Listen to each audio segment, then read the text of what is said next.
শেষ চিঠি ভাঙ্গাহাট। অর্ণব আর নীলার ভালোবাসা ছিল 5 বছরের। ছোট ছোট স্বপ্ন, অসংখ্য স্মৃতি আর একসঙ্গে ভবিষ্যৎ গড়ার প্রতিশ্রুতিতে ভরা ছিল তাদের সম্পর্ক। একদিন চাকরির জন্য অর্ণব দূরের শহরে চলে যায়। প্রথম দিকে প্রতিদিন কথা হতো, কিন্তু কাজের ব্যস্ততা বাড়তে থাকলে কথাগুলো কমে যায়। নীলা অপেক্ষা করত একটি ফোনের জন্য, একটি বার্তার জন্য। অর্ণব ভাবত সব ঠিক হয়ে যাবে। এরই মধ্যে নীলার পরিবার তার বিয়ে ঠিক করে।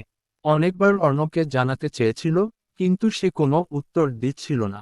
শেষ পর্যন্ত নীলা একটি চিঠি লিখল। তুমি যদি একবার বলতে, অপেক্ষা করো, তাহলে আমি সারা জীবন অপেক্ষা করতাম। কিন্তু নীরবতা আমাকে হারিয়ে দিল। ভালো থেকো।